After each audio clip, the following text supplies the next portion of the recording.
మీకు ఉదయకాల శుభములు. అనుదిన వాక్య ధ్యానం డైలీ బ్రెత్కు మీకు స్వాగతం. Praise the lord.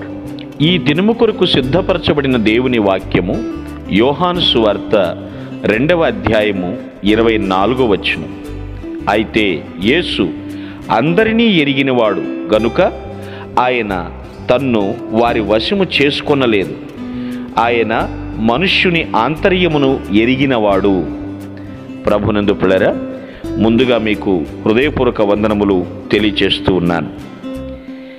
యేసుక్రీస్తు వారు సూచక క్రియలు చేస్తున్నప్పుడు చాలామంది ఆయన్ను విశ్వాసం ఉంచారు. ఆయన పట్ల యేసు ఆయన అందరినీ ఎరిగినవాడు. ఇక్కడ గ్రహించాలి, చాలామంది మేము మీ సూచక్రియలు చూశామండి, మేము నమ్ముతున్నామండి అని ఆయన్ని వెంబడించవచ్చు. ఆయన పేరులో నమ్మకం ఉంచారు, కానీ ఆయన వారిలో నమ్మకం ఉంచలేదండి. ఇక్కడ తెలుసుకోవాల్సిన విషయం, యేసుక్రీస్తు వారు శరీరముతో ఉన్న దేవుడు. ఆయన శరీరముతో ఉన్నాడు అని మనిషి అని భ్రమపడితే తప్పు.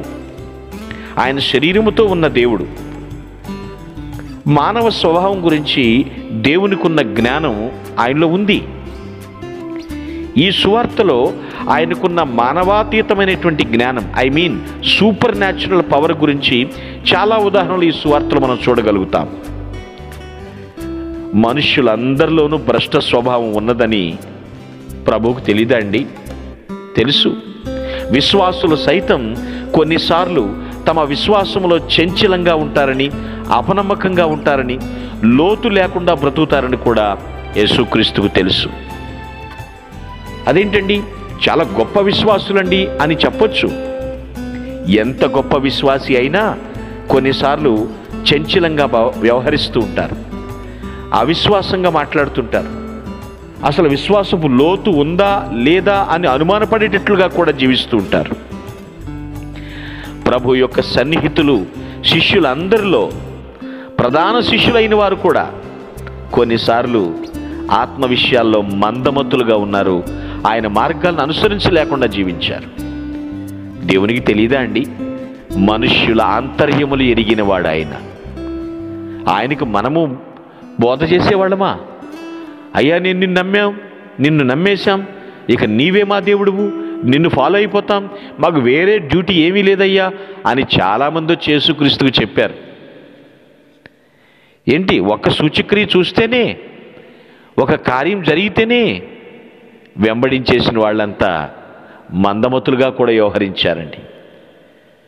శిష్యుల్లో ముఖ్యులైన వారు కూడా ఒక్కొక్కసారి క్రీస్తుకు, మనిషి రూపంలో ఉన్న క్రీస్తుకు ఆపద వచ్చినప్పుడు కూడా నిలబడలేకపోయారు. ఎమర్జెన్సీ సిచ్యువేషన్లో కూడా ఏమాత్రం కూడా క్రీస్తుకి తోడుగా నిలబడలేకపోయారు. అదేంటండి, దేవునికి తోడెందుకు అంటారేమో, ఆయన మానవ దేహంతో భూమి మీదకి వచ్చిన దేవుడు. నిలబడాలి కదా, క్రీస్తు కొరకు నిలబడాలి కదా. ఫాలో అవుతున్నాం, మేము ఆయన ఫాలోవర్స్, మేము ఫలానావాని అనుచరులమని చెప్పుకుంటారు కొందరు. మరి నాయకునికి సమస్య వస్తే నిలబడాలా వద్దా? నాయకునికి ఇబ్బంది కలిగినప్పుడు భరోసానివ్వాలా వద్దా? నాయకుడికి ఇబ్బంది కలిగినప్పుడు ఇక నాయకుడి పని అయిపోయిందని వెళ్ళిపోవడం కాదు కదా.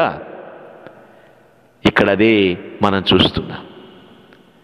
మేము నీ యందు విశ్వాసం ఉంచామయ్యా, నిన్ను వెంబడిస్తాం, ఇక నీవే మా నాయకుడివి, నీవే మా యజమానివి అని చెబుతున్నారు. కానీ ప్రభువు మాత్రం వాళ్ళని నమ్మలేదండి, వారి వశం చేసుకోలేదు. ఆయన ప్రతి మనిషి ఆంతర్యమును ఎరిగినవాడు. ఇప్పుడు మనమేమనుకుంటున్నామో కూడా ఆయన గుర్తించగలిగినటువంటి వాడు.